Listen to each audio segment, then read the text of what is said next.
Réveille-toi.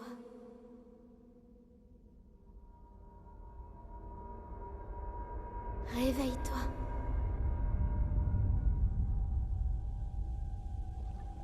Ouvre les yeux. Mais réveille-toi, connard! Si je vous parle de l'un des premiers jeux de la Switch, qui a eu un immense succès au point d'être top 1 des ventes, j'en suis sûr, vous pensez tous au même. Avant la sortie du jeu, personne ne pouvait deviner quelle allait être l'histoire de ce dernier. Les trailers étaient plutôt flous, et cet effet s'est conservé jusqu'à la sortie du jeu. Tout comme Link, nous sommes perdus. Nous ne savons pas pourquoi, ni comment nous nous réveillons dans ce lieu, le sanctuaire de la Renaissance. C'est en rencontrant ce vieux monsieur, qui s'avère en fait être l'ancien roi d'Hyrule, que nous en savons plus. Link apprend qu'il a dormi pendant très longtemps, 100 ans pour être exact, et que Hyrule n'est désormais plus ce que nous avons connu. C'est un Hyrule post-apocalyptique dans lequel plusieurs villages connus du jeu ont été détruits. Pour cause, une nouvelle menace. Le Fléau, créature des temps anciens, étant combattu chaque 10 000 ans, a cette fois-ci gagné la bataille qui opposait Hyrule et son armée il y a 100 ans. Après en avoir fini avec le fantôme du roi d'Hyrule, et obtenu la paravoile, Link est amené à se rendre au village de Cocorico, un des rares à avoir survécu après tout ce temps. Dans ce dernier, nous faisons la rencontre de Impa. Et oui, je dis bel et bien rencontre, puisque ici, Link ne s'en souvient plus. Elle nous donnera notre quête principale, réveiller les créatures divines. Et là commence réellement le jeu. Et pour en savoir plus sur c'est quoi les créatures divines, qui sont les prodiges dont parle Impa, pourquoi est-ce que le royaume a perdu alors que technologiquement ils étaient très avancés, pourquoi est-ce que Link a-t-il dormi 100 ans, d'où vient la technologie Sheikah, à quoi elle sert, qui est ce fameux fléau, pourquoi Link est aussi charismatique, pourquoi est-ce que Zelda et Mipha sont en tendance sur Rule 34, pourquoi est-ce que Mipha elle veut, où se situe BOTW dans la timeline. Ah ben non, celle-là on aura une réponse de façon assez indirecte. Le jeu répondra à pas mal de nos questions dans une quête secondaire. Mais c'est de la merde! Oui, bon, au moins on a réponse à certaines de nos questions. Mais en revanche, nous aurons deux réponses qui seront apportées dans la trame narrative. Déjà, où est Zelda, et ensuite, qui est ce fameux fléau? Bon là, on va directement avoir la réponse, puisque Impa nous la donne, c'est Ganon. Encore. Et c'est plutôt logique du coup. Quant au reste, on doit se rendre à 4 endroits différents, faisables dans l'ordre que l'on veut, et oui, c'est plutôt cool, et ça garde exactement ce qui avait été instauré dans The Legend of Zelda, Link Between Worlds sorti sur 3DS quelques années auparavant. On doit s'y rendre pour libérer les âmes des anciens prodiges, des ombres de Ganon, répondant à chaque élément du site dans lequel on se rend. Mais cette quête principale est avant tout là pour pouvoir nous permettre de réarmer les créatures divines afin d'affaiblir Ganon et de pouvoir l'affronter mid-life. Mais cette partie-là de la quête n'est pas obligatoire puisqu'on peut très bien l'ignorer et aller affronter Ganon full life. Bon, bonne chance à ceux qui le feront, mais en tout cas, sachez que ça existe.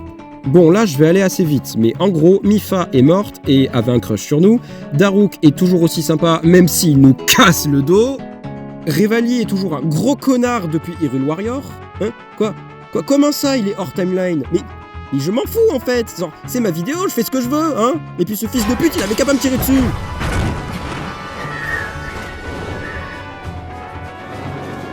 You may think you're good. Oh, je devrais pas forcer autant moi. Hein. En plus, je suis malade, c'est génial. Sinon, nous avons la quête des Gerudo, qui est plutôt sympa. On y fait la connaissance des Yiga, et... Ah bah non, en fait, j'ai rien dit, elle pue la merde, cette quête. Pour au final arriver au château d'Hyrule, où nous retrouvons Zelda et Bâton Ganon, et ils vécurent heureux et eurent beaucoup d'enfants. Voilà, ciao. Bon non, en vrai, si je devais au moins résumer un mot sur la quête des Gerudo, bon, comme tout le monde, ce serait l'ombre de foot de Ganon. Je vais pas plus développer. Elle est rapide, fais attention. Ne la laisse pas te surprendre. Bon, voilà, je ne m'attarderai pas plus sur la fin, ni sur le rôle et le personnage de Ganon, puisque j'aimerais beaucoup en faire l'objet d'une future vidéo sur ce dernier. Et quant au post-game, eh bien... Ah oui, c'est un Zelda, donc bah, y en a pas. Y a pas de panneau, y a pas de panneau. La première fois que j'ai joué à ce jeu, j'étais assez impressionné. Le jeu est beau, cool, plutôt prenant. Mais après expérience, j'avais l'impression que le jeu ne savait pas vraiment où il voulait aller. Il veut être beaucoup de choses, nous raconter une histoire assez dramatique et tragique. L'histoire du jeu est assez simple, courte et facile à résumer. C'est très pauvre scénaristiquement comparé à d'autres jeux Zelda, comme par exemple Majora's Mask, Ocarina of Time, Link's Awakening, bref, il y en a plein. Mais pour autant, le jeu n'est pas pauvre en lui-même, c'est-à-dire qu'il y a beaucoup de choses à faire. Il y en a pour des centaines et des centaines d'heures de jeu. C'est simple, Zelda Breath of the Wild est un jeu d'aventure, dans un monde ouvert où on fait ce que l'on veut. Le jeu a plusieurs histoires à raconter à travers différentes quêtes secondaires ou d'autres choses à faire. La quête des Korogu, ou par exemple les sanctuaires. En fait, voire même on peut viser le 100% du jeu directement. Il est là pour être joué. Mais, pour autant, même si l'histoire est moindre, elle n'est pas incomplète. Chaque détail, au recoin de cette dernière, est expliqué en détail, que ce soit dans la trame narrative directement, ou dans les quêtes, enfin la quête du souvenir. Ou d'ailleurs, elle explique énormément de choses qui a pu se passer 100 ans auparavant. Bon, je vais pas résumer l'entièreté de ce qui a été résumé, très drôle quand on y pense, mais grosso modo, tout est expliqué sur Link et sur tous les personnages. Franchement, je pourrais en parler pendant des heures. Zelda Breath of the Wild est un excellent jeu auquel j'ai pu jouer. Il révolutionne à merveille la licence, tout comme a su le faire Zelda Ocarina of Time à son époque. Aujourd'hui, tout le monde le connaît. Quand on pense à la Switch, on pense à ce jeu. Et c'est marrant parce que quand on pense à la 64, on pense à Majora's Mask et Ocarina of Time. Autrement dit, ces deux jeux-là ont su se marquer dans la licence. Et aujourd'hui, si elle est connue de beaucoup de manières différentes, mais surtout en une seule, c'est bel et bien grâce à ces jeux.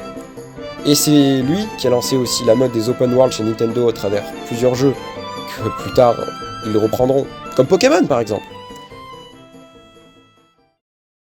Cette histoire est assez tragique. Bien que Link en ressort victorieux, qu'il ait pu sauver la princesse Zelda, qu'il ait pu tuer définitivement le fléau, malheureusement, derrière tout ça, beaucoup de personnes sont mortes.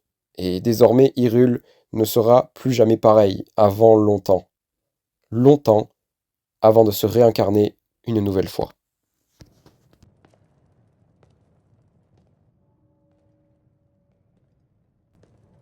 La concentration de miasmes s'intensifie. Ou pas!